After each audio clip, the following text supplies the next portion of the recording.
Salut, c'est le week-end à lire et je suis toujours en Nouvelle-Zélande, à Taupo cette fois. Et comme vous pouvez le voir, c'est toujours l'été. Il pleut, ça fait plusieurs jours qu'il pleut malheureusement. Du coup, je me suis dit que c'était l'occasion parfaite d'aller marcher pendant 2 heures pour aller voir des rapides, puis remarcher pendant 2 heures sur une route sans trottoir. Bref. Du coup, c'est pas n'importe quel rapide puisque ce sont les rapides qu'on voit dans le film Le Hobbit quand les nains sont dans les tonneaux. Donc je me suis dit quand même ce serait dommage de rater ça. Vu que malheureusement je ne peux pas aller au Tongariro Crossing qui est le Mordor et la montagne du destin. Alors on m'a bien dit qu'il y avait un autre passage mais je suis pas super fan des araignées donc une autre fois peut-être, j'espère. Bref, tout ça pour dire que j'ai commencé le week-end à lire sans me fixer de réel objectif. Je voulais terminer le Hobbit, à la base je voulais le terminer hier. Malheureusement je me suis endormie dessus. Ensuite j'aimerais bien réussir à lire un livre en entier, peu importe lequel, je sais pas encore, ça va dépendre de mon humeur. Et voilà, donc il me reste pas grand chose pour le Hobbit parce que j'en suis bientôt à la bataille des 5 armées. Mais j'avance pas, je sais pas pourquoi. Je le lis en anglais. C'est un niveau un peu plus élevé que ce que j'ai d'habitude. Donc ça me ralentit pas mal. Mais j'ai vraiment redécouvert la plume de Tolkien. Il a vraiment une manière d'écrire qui est très intéressante puisque c'est un peu comme s'il parlait, comme s'il racontait l'histoire, comme s'il l'avait entendu quelque part et ne connaissait pas tous les éléments. Voilà, donc c'est là que j'en suis pour l'instant. Oula. Et comme d'habitude, je suis en train de grimper et je suis complètement essoufflée, désolée. J'arrive bientôt au point de vue pour admirer les rapides. J'espère que ça vaut le coup. Et ensuite, je vais essayer de me poser un petit peu pour lire. Ce serait dommage de ne pas profiter de l'endroit pour lire quelques pages. Tadam! Miracle, j'ai trouvé un abri. Je vais donc pouvoir me poser ici et finir le Hobbit comme je voulais le faire à la base, malgré la pluie. Je voulais juste vous dire, je viens de redécouvrir une scène dans le Hobbit où, juste devant la montagne, les différentes armées s'affrontent à coups de chansons. Ça m'a un peu donné l'impression d'être au milieu de l'Eurovision, mais version Terre du Milieu. C'était assez surprenant, je dois l'avouer. Bon bah j'y retourne, hein. Bye.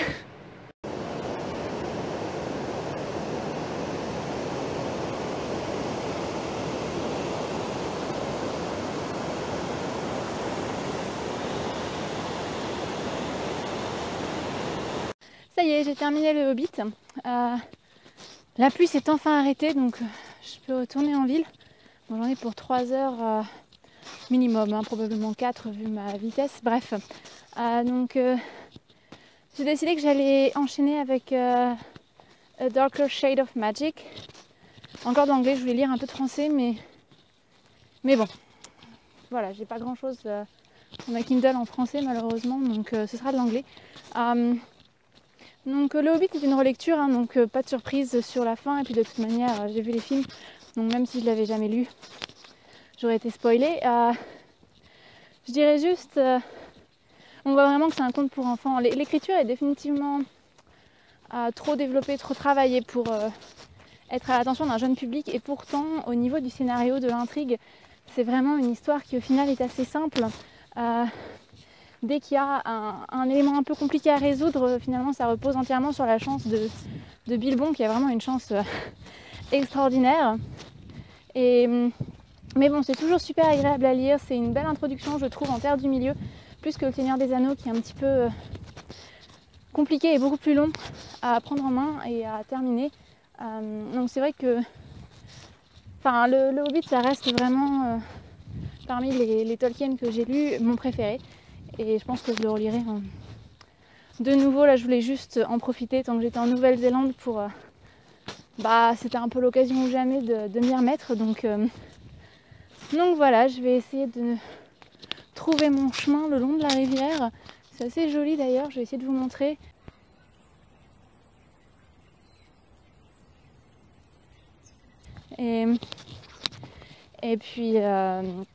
Et puis je vous retrouve ce soir. De toute manière mon bus est à 2 h du matin, donc j'ai largement le temps d'avancer dans mon roman et peut-être même de le terminer. Salut, je suis arrivée à Wellington ce matin avec un bus de nuit, donc vu que j'ai pas réussi à dormir dedans, je vous avoue que je suis complètement explosée, donc j'espère que ce que je vais vous dire aura du sens.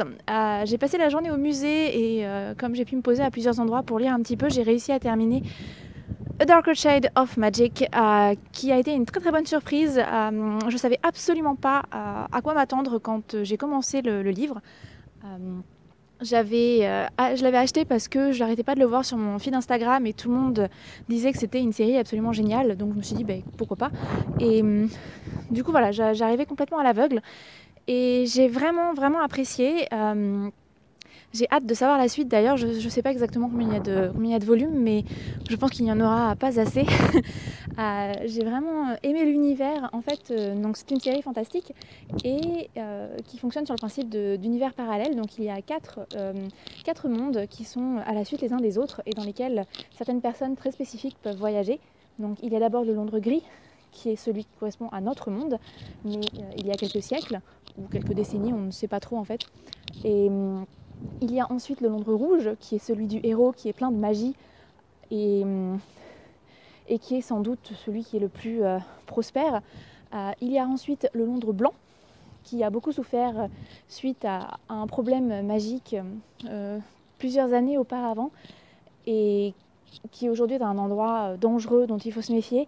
Et le Londres noir, qui est la source du problème magique et qui a donc été placé plus ou moins en quarantaine. Il a été complètement scellé et les mondes qui communiquaient entre eux avant ont été complètement scellés et seules certaines personnes très particulières peuvent passer d'un monde à l'autre, donc pour passer des communications entre la royauté et les dirigeants de ces différents univers.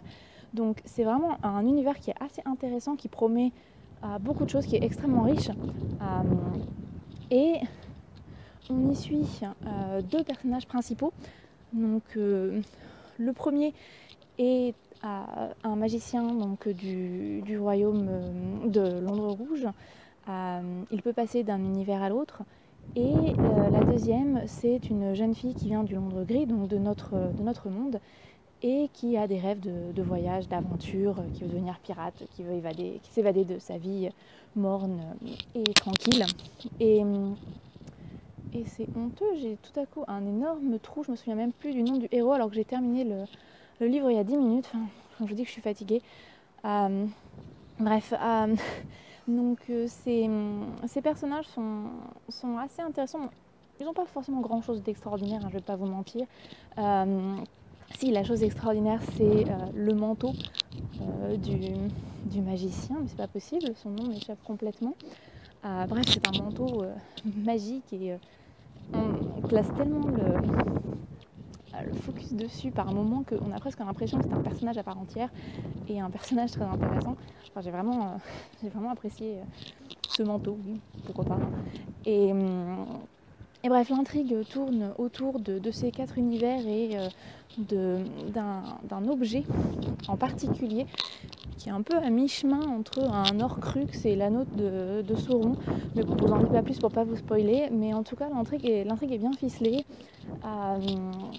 Il y a plusieurs vraiment intrigues en parallèle, mais on suit plusieurs pistes en parallèle qui se rejoignent bien évidemment sur la fin. Bon, c'est pas un spoiler, hein, c'est juste que chaque piste permet d'aborder un point différent de l'histoire, donc c'était assez sympa. Et voilà, j'ai vraiment hâte d'en savoir plus. Faut que je me renseigne pour savoir combien de tomes sont disponibles. Et voilà, challenge terminé. Donc c'était à peu près le but que je m'étais fixé, hein. Je voulais terminer le Hobbit et lire un livre en entier parce que je savais pas trop combien de pages j'arriverais à lire ce week-end vu que j'étais un peu en voyage et tout ça. Et là il me reste quelques heures encore, je crois qu'il est 17h.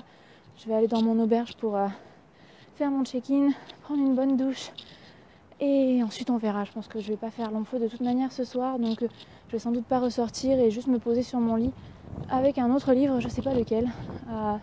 Donc je sais pas si j'aurai l'occasion de vous revoir parce qu'une fois dans l'auberge je vais pas pouvoir filmer. Donc Donc j'imagine que ce sera tout pour ce week-end à lire. Je suis assez satisfaite de ce que j'ai réussi à lire et à la prochaine. Bye.